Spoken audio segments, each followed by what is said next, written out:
नमस्कार, स्वागतम। आज का अंक समर्पित रहेगा अग्नि तत्व पर। पिछले 2 अंकों में हमने पृथ्वी तत्व पर और जल तत्व पर फोकस किया और देखा कि इनका ध्यान कैसे होता है। अब देखते हैं कि अग्नि तत्व, तीसरे तत्व पर ध्यान लगाते हैं, कैसे लगाते हैं और इस ध्यान से क्या लाभ होते हैं। ये सारी बातें आज जानने का प्रयास करेंगे, ये सारी बातें आपसे शेयर करने का प्रयास करेंगे।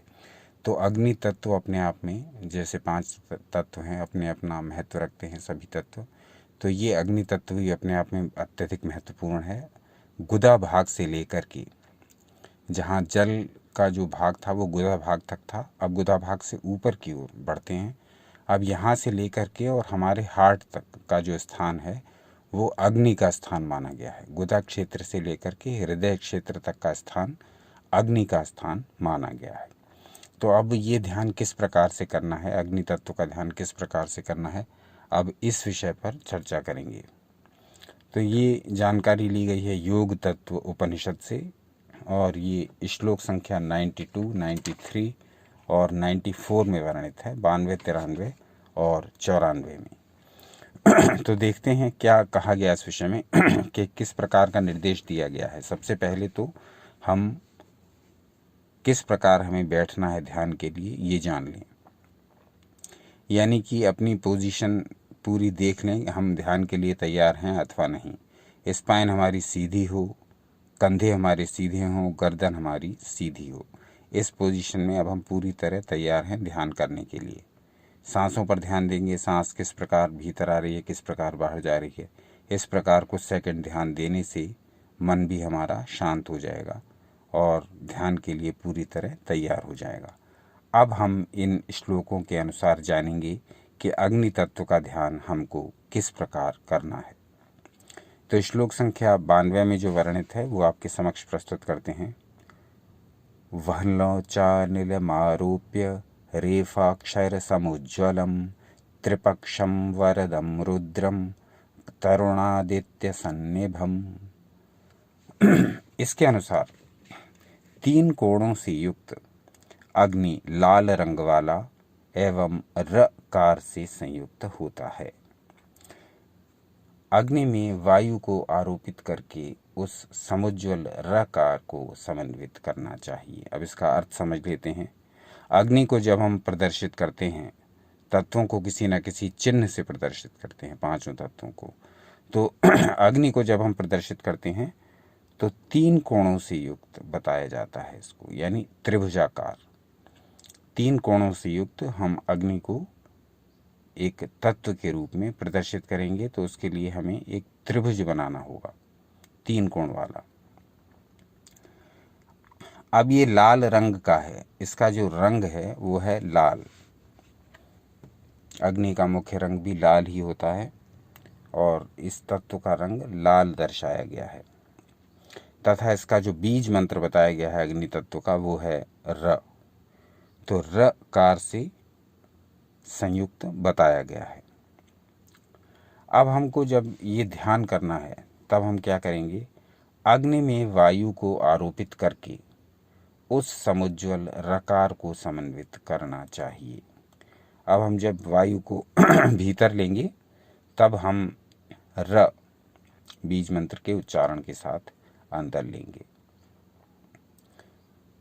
अब हम इसको किस प्रकार से आगे चलेंगे ये वर्णन दर्शाया गया श्लोक संख्या 93, 93 में, जहाँ कहा गया है भस्मोद्धूलित सर्वांगम सुप्रसन्न मनुस्मरन धारयेत पंचघटिका वह्निनाशो न दायते। 93rd श्लोक है ये, योग तत्व उपनिषद से। और इसमें कहा गया कि 3 नेत्रों से युक्त, 3 नेत्रों वाले, वर प्रदान करने वाले तरुण, आदित्य के सदृश प्रकाशमान, सूर्य के समान प्रकाश वाले तथा समस्त अंगों में भस्म धारण किए हुए, पूरे शरीर पर भस्म रमाए हुए भगवान रुद्र को प्रसन्न मन के साथ सदा ध्यान करना चाहिए। तो ये श्लोक संख्या 93 में बताया गया कि अब जब हम इस प्रकार का ध्यान कर रहे हैं, अग्नि तत्व का ध्यान कर रहे हैं, तब हम र कार जो है, र इसका जो बीज मंत्र है, उसके अनुसार हम इसको भावित कर रहे हैं अपनी प्रत्येक श्वास के साथ, और उस भावना के साथ हम ये ध्यान भी कर रहे हैं कि 3 नेत्रों से युक्त वर प्रदान करने वाले युवा, सूर्य के समक्ष प्रकाश वाले, सूर्य के जैसे प्रकाश वाले तथा सारे अंगों में भस्म धारण किए हुए भगवान रुद्र का हम ध्यान करें, और उस समय हमारा मन प्रसन्न होना चाहिए, अत्यंत उल्लास का अनुभव हमें होना चाहिए इस प्रकार का ध्यान करते हुए। तो आगे चलते हैं। कल एक दर्शक का प्रश्न था कि ये ध्यान कहाँ करने हैं, ये भी आप हमको बताएं। तो ये बड़ा अच्छा प्रश्न था, सारगर्भित प्रश्न है। तो ये ध्यान आपको करना है, ये जो अग्नि तत्व का ध्यान है, ये आपको करना है अपने मणिपुर चक्र वाले स्थान में, अपने नाभि पर ध्यान केंद्रित करके आप इस ध्यान को कर सकते हैं। अगले श्लोक पर आते हैं। श्लोक संख्या 94, श्लोक संख्या 94, और उसमें देखते हैं आगे क्या निर्देश है। न दह्यते शरीरम च प्रविष्टस्याग्निमंडले आहृदयादर्भ्यो मध्यम वायुस्थानम प्रकीर्तितम। अब देखते हैं इसमें क्या कहा गया। 5 घटी यानी 2 घंटे तक इस प्रकार से चिंतन करने से वह योगी अग्नि से नहीं जलाया जा सकता। न दह्यते शरीरम। अब ऐसे योगी का जो कि इस प्रकार के ध्यान से शरीर अग्नि तत्व से समायोजित हो गया है, अग्नि तत्व से हार्मोनाइज हो गया है, ऐसा योगी, तो उसका शरीर अग्नि तत्व से नहीं जलता, ये बताया गया है। इसके अतिरिक्त प्रखर जलती हुई अग्नि में भी संयोगवश प्रविष्ट कराया जाए तो भी वह नहीं जलता। च प्रविष्टस्याग्नि मंडले, यदि संयोगवश वो अग्नि के संपर्क में आ भी जाता है, तब भी अग्नि तत्व उस पर अपना प्रभाव उस प्रकार से नहीं डालता जिस प्रकार से वो सामान्य व्यक्ति पर डालता है। तो अग्नि तत्व का से सामंजस्य बिठाना न सिर्फ हमारे लिए अनेक प्रकार की सिद्धियों का दाता है, बल्कि हमें हमारे शरीर और हमारे मन को भी एक नया उल्लास, एक नई स्फूर्ति प्रदान करता है। ये कैसे होता है इसको जरा समझ लें। आयुर्वेद के अनुसार अग्नि के कई प्रकार होते हैं, और हम ये अपने दैनिक जीवन में भी जानते हैं कि अग्नि कई प्रकार की होती है। अब हम यदि शास्त्रों के अनुसार जाएं तो हम पाएंगे कि हमारे शरीर में भी कई प्रकार की अग्नि निवास करती है। जैसे जठराग्नि। जठराग्नि का काम होता है हमारे भोजन को पचाना। यदि यही हमारी जठराग्नि मंद हो जाती है तब उस रोग को मंदाग्नि रोग कहा जाता है। यहाँ भोजन फिर ठीक से नहीं पचता, हमें अजीर्ण हो जाता है, इंडाइजेशन की प्रॉब्लम हो जाती है, बहुत सारी समस्याएं उत्पन्न हो जाती हैं। तो ये अग्नि हमारे शरीर के भीतर अनेक प्रकार के कार्य करती है। जठराग्नि को भी फिर 4 भागों में बांटा गया है, 4 प्रकार की बताई गई है। विषम अग्नि, तीक्ष्ण अग्नि, मंद अग्नि और सम अग्नि। अब ये इन अग्नियों के अलग अलग क्या क्या कार्य होते हैं, ये सब यदि विस्तार से जानना चाहें तो कमेंट करके बताएं। फिर हम अग्नि के विषय में आयुर्वेद क्या कहता है इस विषय में भी आपको पूरा विवरण प्रस्तुत करने का प्रयास करेंगे, लेकिन तभी जब आप हमें अपने कमेंट द्वारा सूचित करें कि आप प्रत्येक प्रकार की अग्नि के विषय में आयुर्वेद क्या कहता है ये जानना चाहें। तब 5 भूताग्नि बताई गई हैं, वो है भौमाग्नि, आप्याग्नि, आग्नेयाग्नि, वायव्याग्नि और आकाशाग्नि। तो ये अग्नि के बहुत सारे विस्तृत डिटेल्स हमारे शास्त्रों में दिए गए हैं। अग्नि तत्व का बहुत लंबा चौड़ा वर्णन है हमारे शास्त्रों में, अलग अलग ग्रंथों में, आयुर्वेद से लेकर के योग तक और दूसरे जो अध्यात्म शास्त्र हैं उनमें भी अग्नियों का बड़ा विस्तृत वर्णन है। कौन कौन सी अग्नि क्या क्या कार्य करती है, क्या क्या उसके अधिकार क्षेत्र हैं, ये सारी बातें शास्त्रों में बड़े विस्तार से बताई गई हैं। जो हमारा यहाँ का विषय है कि हम अग्नि तत्व पर कैसे ध्यान लगाएं और उस ध्यान से हमें क्या लाभ होंगे, हम इसी विषय पर कॉन्सेंट्रेट कर रहे हैं। यदि विस्तृत जानकारी चाहें तो बताएं, फिर अग्नि तत्व के विषय में और भी अधिक डिटेल में आपको जानकारी दी जाएगी। अग्नि तत्व क्या जो भी तत्व के विषय में आप जानना चाहें, पांचों तत्वों के में से किसी भी विषय के बारे में, तो फिर आपको विस्तृत जानकारी भी प्रदान करने का प्रयास किया जाएगा। 7 धात्वाग्नियाँ बताई गई हैं। धातु जो हमारे शरीर के भीतर कार्य करती हैं, उनको प्रभावित करने वाली 7 अग्नियाँ बताई गई हैं। वो हैं रस अग्नि, नंबर 1 रस अग्नि, नंबर 2 रक्त अग्नि, नंबर 3 मांस अग्नि, नंबर 4 मेद अग्नि, नंबर 5 अस्थियाग्नि, नंबर 6 मज्जाग्नि और नंबर 6 शुक्राग्नि। तो ये सारी अग्नियाँ वो रसों के रूप में, रक्त के रूप में, मांस के रूप में, मेद के रूप में, अस्थियों में, मज्जा में और शुक्र यानी वीर्य सीमन में छुपी होती हैं। ये वहाँ अपना अपना कार्य संपादित करती हैं और इन धातुओं को पोषित करती हैं, पालित करती हैं और इन धातुओं से हमारे शरीर को पुष्ट करती हैं। तो ये सारी अग्नियाँ हमारे शरीर में हर समय कार्यरत हैं। मेटाबॉलिज्म के रूप में हमारे भीतर जो भी क्रियाएं हो रही हैं, वो सब ये अग्नियाँ ही कर रही हैं। अग्नि जीवन है, बहुत महत्वपूर्ण तत्व।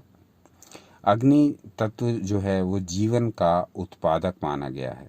संसार में जितने भी जीव जंतु, जितने भी पौधे, जितने भी वनस्पतियाँ आदि उत्पन्न हो रही हैं, वो उनका मूल क्या है? उनका मूल है अग्नि। उनके मूल में कहीं ना कहीं अग्नि अवश्य व्याप्त है, गर्मी अवश्य व्याप्त है, क्योंकि उसके बिना जीवन की कल्पना भी नहीं की जा सकती। और सूर्य जो कि इस पृथ्वी पर जीवन का आधार है, वो तो स्वयं अग्नि तत्व का ही प्रतीक है। अब गर्मी के दिन चल रहे हैं, भली भांति हमें ये अनुभव होता होगा कि हमें जो गर्मी अनुभव होती है, हमें जो उष्णता अनुभव होती है, हमें जो ऊष्मा अनुभव होती है, वो सारी की सारी सूर्य ग्रह से संपादित होती है, वहीं से आती है। तो सूर्य पृथ्वी पर जीवन के लिए उत्तरदायी ग्रह है और सूर्य अग्नि का प्रमुख स्रोत है। अग्नि तत्व का ही प्रतीक है सूर्य, और हम ये भी कह सकते हैं कि अग्नि सूर्य की ही प्रतिनिधि है। इसी कारण से हमारे शास्त्रों में सूर्य को जगत की आत्मा कहा गया है। सूर्य के विषय में, सूर्य चिकित्सा के विषय में हमने बहुत सारे वीडियोस बना करके रखे हैं इसी चैनल पर, यू एंड योगा पर। आप यदि सूर्य चिकित्सा के विषय में कुछ जानना चाहें तो उन वीडियोस को अवश्य देखें। वहाँ सूर्य चिकित्सा किस प्रकार की जाती है, किस प्रकार अपने मन और अपने शरीर के रोगों को नष्ट किया जाता है, सूर्य की रश्मियों द्वारा अलग अलग रंग की बोतलों में सूर्य की रश्मियों द्वारा तैयार जल जो कि औषधि का रूप ले लेता है, उससे किस प्रकार से अपनी चिकित्सा की जा सकती है, वो सब आप यदि जानना चाहें तो हमारी सूर्य किरण चिकित्सा सीरीज के सारे वीडियो देख डालें। उसमें विस्तार से इस बात की जानकारी दी गई है कि सूर्य देव से प्राप्त रश्मियों से किस प्रकार हम अपनी चिकित्सा स्वयं कर सकते हैं, बिना कहीं जाए, बिना किसी से पूछे। तो वो वीडियो चाहें तो वो सूर्य चिकित्सा के सारे वीडियोस अवश्य देख लीजिए। उसमें अग्नि तत्व का जो हमारे शरीर पर प्रभाव पड़ता है उसके बारे में विस्तार से बताया गया है। तो सूर्य रश्मियाँ जो होती हैं वो अग्नि को हमारे समक्ष लेकर के आती हैं, और वो अग्नि हमारे शरीर में प्रवेश करके हमारे शारीरिक और मानसिक दोषों को दूर करके हमें नई ऊर्जा प्रदान करती है। तो जब हम सूर्य रश्मियों का प्रयोग करते हैं, जब हम अग्नि का प्रयोग करते हैं, मान लीजिए आप सिकाई करते हैं, तो सिकाई में आप क्या करते हैं? अग्नि को अपने भीतर ही तो पहुंचाते हैं। यानी वो गर्मी जो आपके शरीर में कम हो गई है, जिस गर्मी की कमी से आपके भीतर जो दोष उत्पन्न हो रहे हैं, वो गर्मी आप बाहर से भीतर पहुंचाते हैं। तो वो अग्नि आपके भीतर प्रविष्ट करके आपके दोषों को बाहर कर देती है, चाहे वो पसीने के रूप में करे, चाहे वो टॉक्सिन्स के रूप में करे, चाहे वो मेद को कम करने के रूप में करे। हर प्रकार से ये अग्नि जब बाहर से भीतर हमारे शरीर में प्रविष्ट होती है, तब हमारे शरीर को नई ऊर्जा प्रदान करके हमें रोग मुक्त करने में सहायक होती है। ऐसा है ये इम्पोर्टेंट अग्नि तत्व, जिसका महत्व हम जानते तो हैं, परंतु इसके प्रति हमारा ग्रेटिट्यूड नहीं है, इसके प्रति हमारा समर्पण नहीं है, इसके प्रति हमारा सामंजस्य नहीं है। अग्नि तत्व की वैल्यू को हम समझें, अग्नि तत्व की महत्व को हम समझें और अग्नि तत्व से यदि सामंजस्य बिठाएं तो बहुत सारे हमारे शारीरिक और मानसिक दोष तो वैसे ही दूर हो जाएं। यदि हमारी सब अग्नियां समान रहें, समदोष समाग्निश्च, सारे दोष हमारे समान रहें, वात पित्त कफ आदि, और सारी अग्नियां हमारी बॉडी में जितनी भी अग्नियां काम करती हैं, चाहे वो डाइजेस्टिव फायर हो, यहाँ तक कि जो अग्नि काम से रिलेटेड होती है उसको काम अग्नि कहा गया। अग्नि समस्त हमारे कार्यों के लिए, हमारे जीवन के समस्त कार्यों के लिए अग्नि का महत्व है। अब उस महत्व को हमें समझना है, किस प्रकार से हम अग्नि तत्व के साथ अपना सामंजस्य बिठाएं, किस प्रकार से अग्नि तत्व को अपनी बॉडी में बैलेंस में रखें, जिससे कि हमारे आधे से अधिक रोग तो वैसे ही नष्ट हो जाएंगे। अग्नि तत्व हमारे शरीर में जब प्रवेश करता है तब वो हमारे शरीर से पसीने के रूप में टॉक्सिन्स को बाहर कर देता है। जो भी विषैले पदार्थ हमारे शरीर में जमा हुए हैं, जो भी हम गलत सलत आहार विहार कर रहे हैं, वो उसके परिणाम स्वरूप जो भी टॉक्सिन्स, जो भी विषैले पदार्थ हमारे शरीर के भीतर भरे पड़े हैं, अग्नि तत्व उन सबको बाहर करने का भी कार्य करता है। हमारे शरीर के रोम छिद्रों से ये उन सारे टॉक्सिन्स को पसीने के रूप में बाहर करता है और फिर हमारे शरीर में हल्कापन, आरोग्यता अपने आप ही अनुभव होने लगती है। तो अग्नि का प्रयोग यहाँ शरीर के लिए यदि देखें तो पसीना बाहर आता है जिससे टॉक्सिन्स निकलते हैं, मोटापा हमारा घटने लगता है, शरीर का एक्स्ट्रा मेद अग्नि उसको धीरे धीरे जला डालती है। एक्स्ट्रा मेद हमारे शरीर में जहाँ भी मांस अतिरिक्त है, जहाँ भी अतिरिक्त चर्बी जमी हुई है हमारे शरीर में, वो भी अग्नि तत्व के निरंतर प्रयोग से दूर की जाती है। नेचुरोपैथी में इसका बड़ा महत्व है, जहाँ पर भाप स्नान, जहाँ पर सूर्य चिकित्सा, इनके प्रयोग द्वारा अग्नि तत्व से काम लिया जाता है और हमारे शरीर के अनेकों रोग अग्नि तत्व के उचित प्रयोग से दूर कर दिए जाते हैं। तो सूर्य किरणें हमारी बाह्य और अंतः ग्रंथियों पर भी प्रभाव डालती हैं और उनको बैलेंस में लाती हैं। यानी कि हमारी जितनी भी जो ग्रंथियां हैं, जितनी भी ग्लैंड्स हैं हमारी बॉडी में, जहाँ से रस स्रावित होते हैं, चाहे वो पैंक्रियास हो, चाहे वो पिट्यूटरी हो, चाहे वो थायराइड हो, जितनी भी ग्रंथियां हमारे भीतर सक्रिय हैं और जहाँ से उनका रस स्राव होता है, यदि वो रस स्राव प्रॉपर ना हो, कम या अधिक होने लगे, तब हमारे शरीर में अनेक प्रकार के रोग उत्पन्न हो जाते हैं। तो ये अग्नि यदि बैलेंस में है तो हमारे शरीर की जितनी भी ग्लैंड्स हैं वो भी अपना अपना काम प्रॉपर तरीके से करने लगती हैं। तो हमारी बॉडी में जो मेटाबॉलिज्म है वो भी बिल्कुल प्रॉपर हो जाता है और हम अपने जीवन को आरोग्यशाली बना सकते हैं। निरोग जीवन जीने का हमारा सपना पूरा हो सकता है यदि हम तत्वों से बैलेंस बनाना सीख जाएं। न केवल अग्नि तत्व बल्कि जल, आकाश, वायु, जितने भी तत्व हैं उन सब तत्वों से बैलेंस बिठाने की कला यदि हमें आ गई तो फिर रोगों से तो हम अपने आप ही दूर रहेंगे, क्योंकि पांचों तत्वों से ही ये ब्रह्मांड बना है, पांचों तत्वों से ही प्रत्येक शरीर बना है। पांचों तत्वों की कार्य प्रणाली समझने की आवश्यकता है, पांचों तत्वों के साथ बैलेंस बनाने की आवश्यकता है, हार्मोनाइज होने की आवश्यकता है, एकाग्रता बनाने की आवश्यकता है, एकात्मकता रखने की आवश्यकता है। पांचों तत्वों से यदि आप हार्मोनाइज हो गए तो फिर रोग दोष आपके निकट नहीं आ सकते। तो सूर्य जो है ये तो मुख्य सोर्स है ही अग्नि का। इसके अतिरिक्त ज्योतिष शास्त्र एक और ग्रह को अग्नि का मेन सोर्स मानता है और वो है ग्रह मंगल। तो मंगल ग्रह और सूर्य ग्रह ये दोनों ही अग्नि प्रधान ग्रह माने गए हैं और ये अग्नि तत्व के स्वामी ग्रह भी माने गए हैं।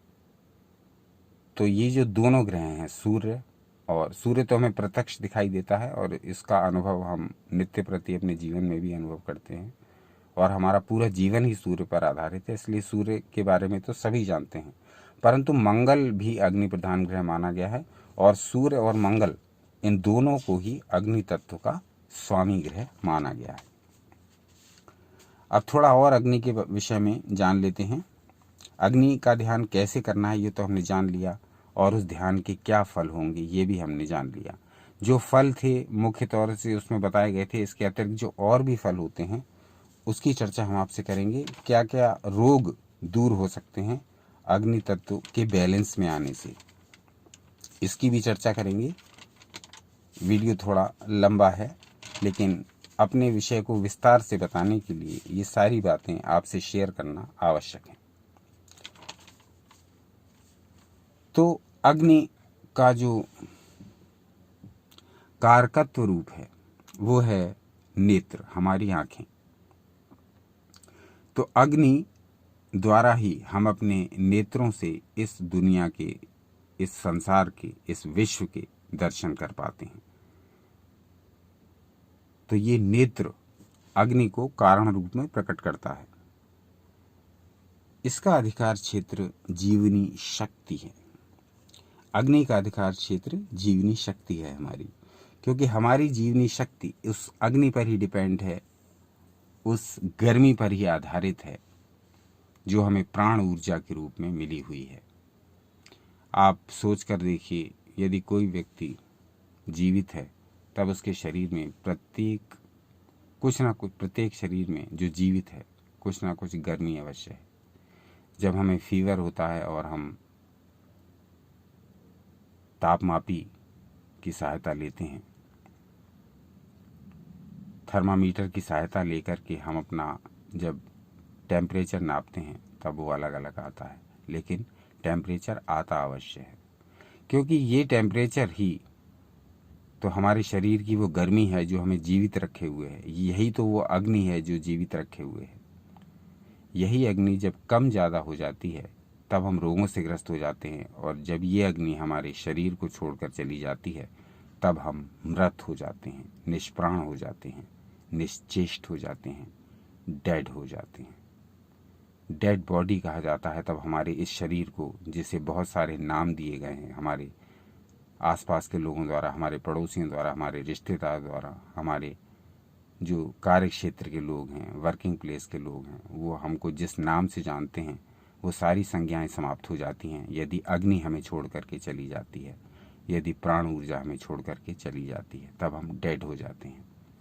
तो इतना महत्व है इस अग्नि का, जो कि हमारे शरीर को चलाती है, हमें जीवित रखती है। तो इसका अधिकार क्षेत्र जीवनी शक्ति है। और अग्नि तत्व की धातु जो बताई गई है वो बताई गई है पित्त। पित्त का जो भी कार्य है पित्त संबंधी, वो सब अग्नि के अधिकार क्षेत्र में आता है। अच्छा, शब्द तथा स्पर्श के साथ साथ रूप को भी अग्नि का गुण माना जाता है, और रूप का संबंध हमारी आंखों से माना गया है। ऊर्जा का जो मुख्य सोर्स है वो है अग्नि तत्व। सभी प्रकार की ऊर्जा आप देख लीजिए, किसी भी प्रकार की एनर्जी जो हमारे शरीर के भीतर काम कर रही है चाहे शरीर के बाहर काम कर रही है, वो सब अग्नि से ही संपादित हो रही है। चाहे वो सौर ऊर्जा हो, चाहे वो न्यूक्लियर एनर्जी हो, आणविक ऊर्जा हो, सभी प्रकार की ऊर्जाएं अग्नि के द्वारा ही संपादित हो रही हैं। सभी का आधार, सभी का बेस, सभी का सोर्स अग्नि ही है। न्यूक्लियर एनर्जी, आणविक ऊर्जा, जिससे बड़े बड़े कार्य संपादित किए जा रहे हैं, वो भी अग्नि का ही एक रूप है। हमारे शरीर की बात करें तो हमारे शरीर के 7 ऊर्जा चक्र इन 5 महाभूतों से जुड़े हुए हैं, और जो अग्नि का जो चक्र है माना गया है वो माना गया है मणिपुर चक्र। तो अग्नि का जब भी ध्यान करें, अग्नि तत्व का जब भी ध्यान करें तो अपने नाभि क्षेत्र पर करें, जिससे हमारा ये तत्व बैलेंस में आए, सक्रिय रहे और हमारे शरीर को पर्याप्त ऊर्जा प्रदान करता रहे।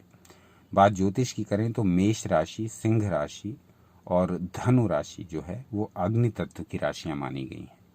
मेष राशि, सिंह राशि और धनु। अब उन रोगों की बात कर लेते हैं जो अग्नि तत्व की गड़बड़ी से हमारे शरीर में पैदा होते हैं। वैसे तो ऐसे रोगों की संख्या बहुत है, पर हम यहाँ कुछ रोगों की चर्चा करेंगे और तब अपने वीडियो को विराम देंगे, क्योंकि अग्नि तत्व के विषय में चर्चा जितनी की जाए उतनी कम है। कई सीरीज बनानी पड़ेंगी अग्नि तत्व का यदि पूरा ज्ञान लेना है, अग्नि तत्व के विषय में यदि पूरा जानना है, अग्नि तत्व का यदि विस्तृत वर्णन हमको सीखना है। तो इसमें जो हम मुख्य रोग जो अग्नि की गड़बड़ी से पैदा होते हैं उनको ले रहे हैं, वो हैं पित्त के समस्त रोग, डाइजेशन संबंधी रोग, पाचन संबंधी रोग, ज्वर का निरंतर यदि ज्वर बहुत तेज है, बुखार, मिर्गी, शरीर में किसी भी प्रकार की गर्मी, दाह, जलन होना, हार्ट की डिजीजेस जो हैं, हार्ट डिजीजेस, हृदय के जितने रोग हैं, नेत्र रोग हैं, आँखों के जो रोग हैं, चर्म रोग हैं, स्किन डिजीजेस, और नाभि से नीचे वाले भाग में जो रोग होते हैं हमारे मूत्र तंत्र संबंधी, वो सारे रोग। तो सूर्य और अग्नि ये दोनों एक ही हैं। अग्नि तत्व जब हमारे साथ हार्मोनाइज हो जाता है, जब हम अग्नि तत्व की महत्ता समझ लेते हैं, जब हम अग्नि तत्व का ध्यान लगाते हैं, जब हम अग्नि तत्व के साथ एकाकार हो जाते हैं, जब हम अग्नि तत्व की वैल्यू को समझ करके अपने जीवन को उसी प्रकार ढालते हैं कि हमारा अग्नि तत्व सदा बैलेंस में रहे, कभी भी डिस्टर्ब ना हो, और डिस्टर्ब यदि हो जाए तो हमारी ध्यान प्रक्रिया द्वारा वह फिर से बैलेंस में आ जाए। तब निश्चित जानिए कि आप बहुत से रोगों से न सिर्फ दूर रहेंगे बल्कि आपका जीवन ऊर्जावान, स्फूर्तिवान और आरोग्य से भरा हुआ रहेगा। पूरा जीवन आप निश्चित रूप से रोगों से रहित बिताएंगे, निश्चित रूप से दीर्घायु जीवन प्राप्त करेंगे, निश्चित रूप से औषधियों से रहित जीवन प्राप्त करेंगे। औषधियाँ लेने की क्या आवश्यकता पड़ेगी आपको यदि आपका जीवन निरोग रहे।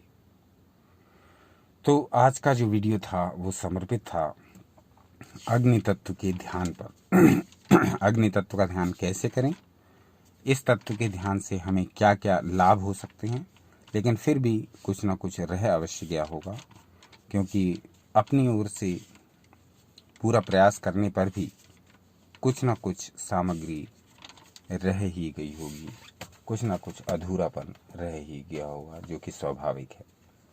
तो कमेंट्स करके हमें बताइए कि आज के वीडियो से आपने क्या सीखा, आज के वीडियो में आपको क्या महत्वपूर्ण लगा, आज के वीडियो में क्या छूट गया, आज के वीडियो में क्या मिस हो गया, आज के वीडियो में क्या कवर नहीं हो पाया। ये सारी बातें हमको बताइए।